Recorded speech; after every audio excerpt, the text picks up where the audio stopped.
Good morning, students. Myself, Dr. R.P. Bagdi, Assistant Professor, Department of ABST, SPC Government College, Ajmer. आज अपन बात करेंगे BCom part first के accounting के first paper जो कि कॉस्ट अकाउंटिंग का है उसके बारे में। इससे संबंधित वीडियोज़ मैंने आपको पहले भी बताए थे और आज एक नया वीडियो के साथ जिसमें अपन बात कर रहे थे निर्गमित सामग्री का मूल्य लगाना। निर्गमित मटेरियल इश्यू प्राइस, वो प्राइस किस प्रकार से निर्धारित करेंगे। इसमें मैंने आपको इससे पूरे जो वीडियो बताए थे उसमें मैंने आपको बताया था प्रथम आगमन प्रथम निर्गमन, first in first out, FIFO method ये आपकी हो चुकी है। LIFO method, last in first out, अंतिम आगमन प्रथम निर्गमन। बेस स्टॉक मेथड ये भी मैंने आपको बता दिया, जो आधार शेष पद्धति है वो वाली। और एक बताई थी मैंने आपको औसत मूल्य विधि, एवरेज प्राइस बेसिस। और एक था आज जो बताएंगे वो बताएंगे प्रमाप मूल्य विधि, standard price method. Standard price method में अपन क्या करेंगे इसके बारे में आज अपन परिचर्चा करेंगे। इस विधि के अनुसार उत्पादन सामग्री या उत्पादन विभाग को सामग्री का निर्गमन वास्तविक लागत पर नहीं किया जाता, बल्कि एक पूर्व निर्धारित मूल्य प्री डिटरमाइनेड प्राइस पर किया जाता है। यह मूल्य उन सभी घटकों को ध्यान में रखकर निर्धारित किया जाता है जो सामग्री की कीमत को प्रभावित करते हैं। इस विधि के अंतर्गत सामग्री का मूल्य स्थिर फिक्स रहने के कारण इसे स्थिर मूल्य विधि, फिक्स्ड प्राइस मेथड भी कहते हैं। फिक्स प्राइस मेथड भी कहते हैं और स्टैंडर्ड प्राइस मेथड भी इसे ही कहेंगे। अगर आपको एग्जाम में पूछ ले कि fix price method what do you mean by fix price method, तो आपको स्टैंडर्ड प्राइस मेथड का वर्णन करना है, इसके बारे में आपको बताना है। यह विधि ऐसी स्थिति में एक आदर्श विधि के रूप में कार्य कर सकती है जहां भविष्य में खरीदी जाने वाली सामग्री के लिए पहले ही अनुबंध कर लिए गए हों, अथवा जहां सामग्री की भावी क्रय की लागत को लगभग सही अनुमान लगाया जा सके। यह विधि अत्यंत सरल है एवं एक ही समय में तैयार होने वाले विभिन्न उपक्रमों पर सामग्री की लागत का एक सा भार डालती है।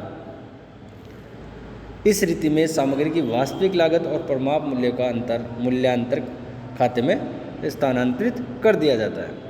एक मूल्यांतर खाता बनाया जाता है, उसमें ट्रांसफ़र कर दिया जाएगा इसको। इसके बाद अपन बात करते हैं अगली मेथड है, वो है HIFO method, highest price first out method. Highest price first out, पहले अधिकतम मूल्य सर्वप्रथम निर्गमन। इस विधि में इस नियम पर आधारित है कि निर्गमन की तिथि तक जिन लागत मूल्यों पर सामग्री प्राप्त हुई है उनमें से सबसे अधिक मूल्य की सामग्री सर्वप्रथम निर्मित की हुई मानी जाएगी। इससे कम कीमत की सामग्री उसके पश्चात निर्मित हुई मानी जाएगी। उदाहरण के लिए एक भंडार गृह में 1 जनवरी 2018 को 200 इकाइयाँ लागत मूल्य 5 रुपये प्रति इकाई, 10 जनवरी 2018 को 300 इकाइयाँ लागत मूल्य 7 रुपये प्रति इकाई और जनवरी 14 को 400 इकाइयाँ लागत मूल्य 8 रुपये प्रति इकाई। सपोज कीजिए कि 16 जनवरी को 350 इकाइयों को निर्मित की गई, तो इसका मूल्यांकन किस प्रकार करेंगे अपन, 350। इसका मतलब इनमें सबसे हाईएस्ट कौन सी है, 400 इकाइयाँ हैं। 400 इकाइयाँ हैं सबसे हाईएस्ट, 8 रुपये प्रति की, बाकी 7 फिर 5। तो अपन सबसे पहले जो इश्यू करेंगे वो 8 रुपये प्रति इकाई वाली इश्यू करेंगे। तो 350 × 8 2800 पर इसको मान्य होगा। सामान्यतः इस विधि का प्रयोग नहीं करते हैं।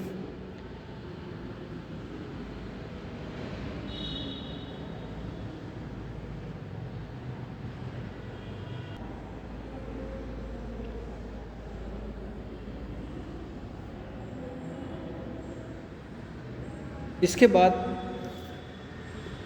अब सर्व संग्रहालय में लौटाई गई सामग्री का मूल्यांकन किस प्रकार से करते हैं। Pricing of material return to store, वापस जिन विभागों को या उपकार्यों को सामग्री पहले निर्गमित की जा चुकी है वे कुछ सामग्री को वापस संग्रहालय में लौटा सकते हैं, क्योंकि हो सकता है कि आवश्यकता से अधिक सामग्री पहुंच गई हो या सामग्री आवश्यकता अनुसार नहीं हो। ऐसी सामग्री का मूल्यांकन पर निम्न बातों का ध्यान रखना चाहिए। यदि व्यवसाय में लीफो, फीफो, हीफो पद्धति का प्रयोग किया गया होता है तो लौटाई की सामग्री को उसी मूल्य पर लिखा जाना चाहिए जिसका पहले निर्मित किया गया था। जिस मूल्य पर अपन ने निर्मित किया है उसी मूल्य पर इनको वापस भी एक्सेप्ट कर लेंगे। इन इकाइयों को अगली मांग प्राप्त किए जाने पर पुराने मूल्य पर ही सबसे पहले निर्मित किया जाना चाहिए। यदि व्यवसाय में औसत मूल्य विधि का प्रयोग होता है तो काम में न लाई गई सामग्री को उसी मूल्य पर दिखाया जाना चाहिए जिस मूल्य पर उसे पहले निर्मित किया गया था, परंतु उसके बाद एक नई औसत लागत ली जानी चाहिए जिसे लौटाया गया माल एक नया क्रय हो। संग्रहालय को लौटाई गई सामग्री को मात्रा, मूल्य, लालसाई से निर्मित निर्गमन खाने में दर्शाया जाना चाहिए, परंतु इन्हें वैकल्पिक रूप से प्राप्ति खाने में दर्शाया जा सकता है। आज के लिए इतना ही।